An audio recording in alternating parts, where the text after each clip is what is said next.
হযরত হানজালা রাদিয়াল্লাহু তাআলা আনহু রাসূলুল্লাহ জলিলুল কদর সাহাবী ছিলেন। বিয়ে হয়েছিল কবে জানেন? উহুদের যুদ্ধের সময়। বাসর রাত্রি। বাসর রাত্রি মানে কি রাত্রি বুঝতেই তো পাচ্ছেন, যাদের হয়ে গেছে তারা জানেন। বাসর রাত্রি বিবির সাথে আছেন, মেলামেশায় লিপ্ত সাহাবী। আর রাসূল ডেকেছেন যুদ্ধের জন্য সাহাবীদেরকে। রাসূলের ডাক যখন সাহাবীর কানে যখন পড়ল, আল্লাহর কসম সাহাবী বিবির থেকে পৃথক হয়ে গেলেন। সাথে সাথে শোনার সাথে সাথে বিবির থেকে পৃথক হয়ে বিবিকে বলছেন, বিবি গো, আমি আর দেরি করব না, রাসূল ডেকেছেন, আমি যাচ্ছি। বিবি বলছে, স্বামী নিশ্চয়ই যাবেন, আমি বাধা দেব না, তবে আমার একটা অনুরোধ আছে, আপনি ফরজ নাপাক আছেন, ফরজ গোসলটা করে চলে যান। এইটুকু ভালো কথা বলেছেন। বিবি ও রাসূলকে চিনতেন। আর আমাদের বিবিরা বাসর রাত্রি যদি কেউ ডাকে, নায়েবে নবী কোনো পীর সাহেব, তিনি হল নায়েবে নবী, হাক্কানি কোনো পীর যদি ডাকে, ডাকলো, এখন বিবি বলুন বাসর রাত্রি আছেন, আপনি বলুন স্বামী বিবি বউকে ছেড়ে তাড়াতাড়ি ডাকে সাড়া দিয়ে চলে যাবে তো? যাবেন তো? কথা বলেন। মাও ডাকলে, বাপ ডাকলে, দরজা ভেঙে দিলেও দরজা রাইট। বাবারে, সব বুঝা গেছে। বেকার ফাজিল করেননি, পরীক্ষা করব তাহলে। যদি বলেন তাহলে আমি একটা করে এখানেই পরীক্ষা করে প্রমাণ করিয়ে দেব। হায় হায় হায় হায়। সঙ্গে সঙ্গে কি বলছে জানেন? ছেলেরা, মা বোনেরা, হানজালা রাদিয়াল্লাহু তাআলা আনহু বিবি যখন প্রস্তাব দিলেন, আপনি ফরজ গোসলটা করে চলে যান, দেরি করতে বলছি না, গোসলটা করে নিন। উত্তর কি দিয়েছিলেন হানজালা? যাকে আজকে আর বলবো না, পরে বলবো হানজালা কি উত্তর দিয়েছে। বলবো, শুনছেন তো? রাসূলের সাহাবী হানজালা রাদিয়াল্লাহু তাআলা আনহু তিনি বললেন, বিবি গো, ও বিবি গো, কোরআনকে ফলো করলেন। আল্লাহর কোরআন বলছে, ইয়া আইয়ুহাল্লাযীনা আমানু ইস্তাজিবু লিল্লাহি ওয়ালির রাসূলি ইযা দাআকুম। আল্লাহ পাক বলেন, ইয়া আইয়ুহাল্লাযীনা আমানু, হে বিশ্বাসীরা, যারা আমার রাসূলকে বিশ্বাস করেছো, আমার নবীকে বিশ্বাস করেছো, মানার মতো মেনে নিয়েছো, তাদেরকে আল্লাহ পাক বলছেন ইস্তাজিবু লিল্লাহি ওয়ালির রাসূল।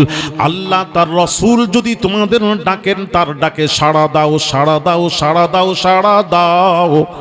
আল্লাহ বলেন, বান্দারে, আল্লাহ সাড়া দাও, সাড়া দাও। বান্দা বলছে, আল্লাহ তুমি তো জীবনে ডাকলে না আমাদেরকে, আর তুমি কোরআনে বলছো আমি আমার রাসূল যদি ডাকি সাড়া দাও, তুমি তো ডাকলে না। আল্লাহ বলছেন, বান্দারে, আমি ডাকবো না, ডাকবো না, ডাকবো না, আমি ডাকবো না। তাহলে বললে কেন? আল্লাহ তার রাসূল যদি ডাকেন সাড়া দাও। আল্লাহ বলছেন, বান্দারে বোঝ, আমি ডাকবো না, ডাকবো না, ডাকবো না, আমার রাসূল ডাকবেন, আমার রাসূল তোদেরকে ডাকবেন। আর রাসূলের ডাক হবে আমি আল্লাহ আমার ডাক। জোরে জোরে বলুন সুবহান। আমি ডাকবো না, আমার রাসূল ডাকবেন। আর রাসূল যখন ডাকবেন, খেয়াল রাখবে, ওটা আমি আল্লাহ আমার ডাক। হ্যাঁ, ওটা খেয়াল রাখবে, আমার ডাক। কোরআন বুঝলে না? হাদিস বুঝলে না? কোরআন বুঝেছো? এটা তো কি রাসূল যারা বোঝে না তাদের কথা, আমাকে বাংলাদেশে বেশি, এরা তো কিছু বুঝে না, আমাকে ঠিক করতে হয়। আমি যদি 2 মাস না থাকি, বাংলাদেশের সুন্নাতুল আহলে সুন্নাতুল জামাত ফুরফুরা আকীদার মানুষরা আস্তে আস্তে পথভ্রষ্ট হয়ে যাবে। জি হ্যাঁ, আমাদের মুরিদ মুতাকিদরা পথভ্রষ্ট হয়ে যাবে হুজুর আপনি যদি না আসেন। কথা বুঝতে পেরেছেন? আজকাল বাংলাদেশে বহু আলেমরা আমাকে কি বলে যান, বহু জায়গায় আলেমরা বলে, আপনি খালি হাদিসের দলিল দিচ্ছেন, হাদিসের দলিল শুধু মানবো না, কোরআনেরও দলিল দিতে হবে, তবেই মানবো। ওরে বাপরে, আমি বললাম না রাসূল এই যে কথাটা যারা বললো, আমি খালি হাদিস বললে মানবো না, কোরআনেরও দলিল দিতে হবে। তাহলে বুঝলাম, এখানেই বোঝা গেল এরা রাসূল চিনল না, রাসূল চিনল না, রাসূল চিনল না। আপনারা জানেন, একটু বুঝিয়ে দিই, একটু বোঝাই, আপনারা জ্ঞানী মানুষ, বোঝালে বুঝতে পারবেন। কোরআন যা আছে, হ্যাঁ, কোরআনে যা আছে সব আল্লাহর কথা, আর হাদিস শরীফেও যা আছে আল্লাহর কথা। কোরআনে যা আছে আল্লাহর কথা, আর হাদিস শরীফেও যা আছে আল্লাহর কথা। তবে বাণী দুই, কথা এক। আবার বলছি, পরিষ্কার করে বুঝবেন, বাণী দুই, কথা এক। হ্যাঁ, বুঝতে পারছেন বোধহয়। কোরআন আল্লাহর বাণী, হাদিস রাসূল পাক সাল্লাল্লাহু আলাইহি ওয়াসাল্লামের বাণী। বাণী দুই, কথা এক। বুঝাতে পারলাম না বোধহয়? আর একটু পরিষ্কার করি, হাদিস দিয়ে বলি দেখি। আমার ছেলেরা শিখছিলেন, মানে এরা বলবে, হুজুর আমরা তো আগে ছিলাম গ্রামের, ছিলাম, আমাদের গুনতি ছিল না, এখন তো আমাদের গুনার, কলকাতা আমাদের কাছে এসেছে, আমরা কলকাতায় যাইনি। পানি যায় পিপাসার ব্যক্তির কাছে নয়, পিপাসা ব্যক্তি পানির কাছে যায়। তো হুজুর আমরা কলকাতায় যাইনি, কলকাতা আমাদের কাছে হাজির হয়ে গেছে। ঠিক কি না? কথা বলে না কেন? আস্তে আস্তে কলকাতা হয়ে গেছে। 6 লেন কলকাতা নয় না, এখনো হয়নি। ওই তো বলছি তো, কলকাতা হয়ে গেছে। তাহলে আপনারা কত মর্যাদাপূর্ণ রে বাবা। ওরে বাপরে, লোক মানুষ কলকাতায় ঘর করবে, আর এদের কাছে কলকাতা এসে গেছে। হ্যাঁ, দাঁড়ান বুঝবেন ভালো করে, একটু দলিল দিয়ে দিই। কথা এক, বাণী দুই, এগুলো বুঝুন। এগুলো যারা বোঝে না তারাই দ্বন্দ্ব করে, রাসূল বোঝে না তারা দ্বন্দ্ব করে। আসুন হাদিস শরীফ, আব্দুল্লাহ ইবনে আমর ইবনুল আস রাদিয়াল্লাহু তাআলা আনহুকে নবীজি বললেন, কাইয়িদুল ইলমা বিল কলম। এই সাহাবী, আমি রাসূল যা বলি সব লেখো। সাহাবী আরজ করলেন, ইয়া রাসূলুল্লাহ, ইয়া হাবিবাল্লাহ, হুজুর আপনি যদি রাগবশত কোনো কথা বলেন ওটাও কি লিখবো? আমার নবী বলেন, উকতুব মা সামি'তা আন্নি। আমি রাসূল রেগে রেগে বলি, হাসতে হাসতে বলি, ঠাট্টা করে বলি না কেন, আমি রাসূলুল্লাহর সব কথা লিখে জমা করো, একত্রিত করো। সাহাবী আরজ করলেন, সাহাবী যখন বললেন, ইয়া রাসূলুল্লাহ আপনি ঠাট্টা করে বললে, আপনি রেগে যদি কোনো কথা বলেন ওটাও কি লিখবো? ওটাও কি লিখবো? কেন মানুষ রেগে যায় তখন উল্টো পাল্টা মুখ থেকে বের হয়ে যায় ভাষা। যখন রেগে যায়, আমাদেরও হয়, রেগে গেলে উল্টো পাল্টা বলে ফেলি, মুখ থেকে বের হয়ে যায়, গালাগালি বের হয়ে যায়। ইয়া রাসূলুল্লাহ আপনিও যদি রেগে কোনো কথা বলেন ওটা কি লিখবো? কুরবান যাই, উকতুব মা সামি'তা আন্নি। রাসূল বলছেন, যা বলি সব লেখো, আমার একটা শব্দ বাদ দেবে না। তার কারণ, মা আকুলু ইল্লাল হক, আমি রাসূল আল্লাহ ছাড়া কোনো কথা বলিনি। হাদিস শরীফ। তাহলে নবী কি বললেন? আমি আল্লাহ ছাড়া কোনো কথা বলিনি। আর রাসূলের কথাটা হাদিস। তাহলে হাদিসে যা আছে কার কথা? আল্লাহর কথা। এবার আল্লাহ কোরআনে কি বলছেন আমরা শুনে নিন। ওয়ামা ইয়ানতিকু আনিল হাওয়া, আল্লাহ বলেন আমার নবী নিজের বাঁধানো কোনো কথা বলেননি। ইন হুয়া ইল্লা ওয়াহয়ু ইউহা, আমার নবী যা বলেন সব ওহী, সব হলো আমি আল্লাহ আমার কথা। জোরে জোরে বলুন, আরেকটু জোরে। আল্লাহও বলেছেন আমার নবী যা বলেন আমার কথা, আমার কথা। রাসূল বললেন আমি যা বলি আমার আল্লাহর কথা। তাহলে হাদিসে যা আছে সব কার কথা? আল্লাহর কথা। কোরআনে যা আছে আল্লাহর কথা। কথা এক, বাণী দুই। আর এবার বলুন, তাহলে হাদিস থেকে যেন এটা উসুল কায়দা কি জানেন? হে মৌলবীরা জানেই না, রাসূল বুঝে না তো ব্যাখ্যা কি করবে? এই জন্য তো বলছে হাদিস বললে হবে না, কোরআন থেকে বলতে হবে। এই কথা বলার সাথে সাথে যদি জেনে শুনে বলে, বেঈমান হবে, কাফের হবে। তার মানে হাদিসের কথাটাও তো আল্লাহর কথা। আল্লাহর কথাকে যে ইনকার করবে তার ঈমান থাকবে না।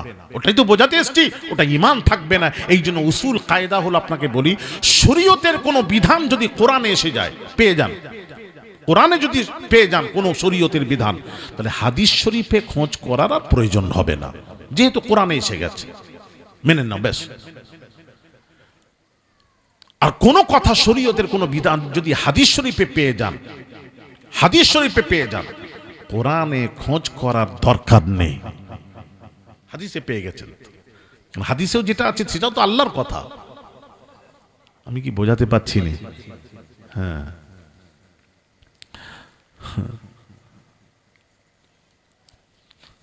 তাহলে দাঁড়ান, কোরআনে যা আছে আল্লাহর কথা, হাদিস শরীফেও যা আছে আল্লাহর কথা। তো কোরআনে যদি শরীয়তের কোনো বিধান কোরআনে চলে আসে, একটু বুঝবেন, এখানে বোঝার আছে, এসে যায়, হাদিস শরীফে খোঁজ করার দরকার নেই। কিন্তু কিন্তু আর কিছু কিছু কথা কিছু কিছু কথা কোরআনে পাওয়ার পরও হাদিস শরীফে দেখতে হবে। কিছু কিছু আছে বা শরীয়তের কিছু আছে কোরআনে শুধু দেখলে হবে না, হাদিস শরীফ দেখতে হবে। হাদিস শরীফের ব্যাপারে কি বলছে, আর হাদিস শরীফে যদি এসে যায় কোরআনের দিকে আর ফিরে যেতে হবে না, ওটাই উপর আমল হবে, আমল হবে ওটার উপর। কোরআন একটা কথা বলেছে, হাদিস একটা কথা বলেছে। দাঁড়ান একটা কথা বলি, এখানে বোঝার আছে। কোরআন ও আল্লাহর কথা আমি মানলাম, এই জন্য কোরআনে যদি এসে যায় হাদিস শরীফে খোঁজ করার দরকার নেই, আর হাদিস শরীফে এসে যায় কোরআনে খোঁজ করার দরকার নেই। এটা উসুল কায়দা, ঠিক আছে। কিন্তু কিন্তু কোন জিনিস যদি কোন জিনিস কোরআনে আসার পরও কিছু জিনিস আছে সেখানে হাদিস শরীফ দেখতে হবে, হাদিস শরীফ দেখতে হবে, হাদিস কি বলছে ব্যাপারে, হাদিসকে ফলো করতে হবে। এবার হাদিস যদি যেটা বলছে একটা কথা, কোরআন আরেকটা কথা বলেছে, দুটো কথার মধ্যে মতভেদ হয়ে গেছে, কোরআন আর হাদিসের মধ্যে মতভেদ। এক্ষেত্রে আমরা কি করব? বোঝাতে পারলাম না? বুঝতে পারলেন না? আল্লাহ কোরআন একটা কথা বলেছেন, হাদিস শরীফের নবী আরেকটা কথা বলেছেন। কোরআনের সাথে নবীর কথাটা কোরআনের সাথে মিল নেই। এখন আপনি কোনটা, এখন ফার্স্ট হলো কোরআন, আমরা তো বুঝি কোরআন, তারপর হাদিস শরীফ, আগে আল্লাহ তারপর রাসূল। আল্লাহ স্রষ্টা, রাসূল সৃষ্টি, আব্দ বান্দা, সব ঠিক আছে। কিন্তু কোরআন একটা কথা এসেছে আর হাদিস শরীফে তার বিপরীত এসে গেছে।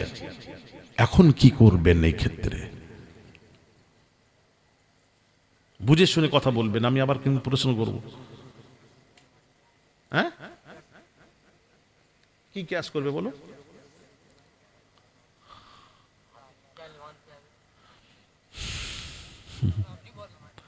আমি বলবো থাক, এগুলি আর নয়। আপনাদের ঘটনা মুখস্থ করে বললেই ভালো ছিল, তো একটা ঘটনা বললে দাদা সময় হয়। আমার ওয়াজ কি বোঝা যাচ্ছে? আপনারা বুঝতে পারছেন? এগুলি তো দরকার আছে, ভালো লাগে। একটা কথা বলে দিই, এখন কি করবেন? যেমন একটা আমি উদাহরণ দিই, যেমন বলি, আপনি প্রত্যেক মসজিদে দেখবেন লেখা আছে ইন্নাস সালাতা কানাত আলাল মুমিনিনা কিতাবাম মাওকুতা। কোরআনের আয়াত লেখা আছে, দেখবেন মসজিদে নামাজের সময়সূচি লেখা থাকে না, ওর উপরে লেখা থাকে, দেখবেন এই আয়াতে কারিমা। এর মানে কি জানেন? প্রত্যেক মুমিনদের উপর নামাজ নির্দিষ্ট সময় ফরজ করা হয়েছে, ওয়াক্তে ফরজ করা হয়েছে। নামাজ ওয়াক্ত ছাড়া পড়া যাবে না, এই জন্য ওয়াক্ত হলো নামাজের মধ্যে ফরজ ফরজ ফরজ। এখন আমরা ফজরের নামাজ পড়বো, ফজরের নামাজ এখন একসাথে আমি নামাজ সাথে সাথে ফজরের নামাজটা পড়ে নেব, পড়ে নিয়ে আপনার ছেড়ে দেবো, তাহলে ঘুমিয়ে পড়বেন আর ফজরে উঠতে হবে না। রাজি কারা কারা আছেন হাত তোলেন, তোলো, দেরি করো না, তাড়াতাড়ি, সময় নেই, আমি এখন কালেকশন আবার আছে, হাত তোলো। কেন কেন হবে না? ও আচ্ছা আচ্ছা আচ্ছা, দেখলে? হ্যাঁ, ছেলেরা দেখছো, তাহলে ওয়াক্ত আসে না। কোথায় পেলেন? কোরআনে।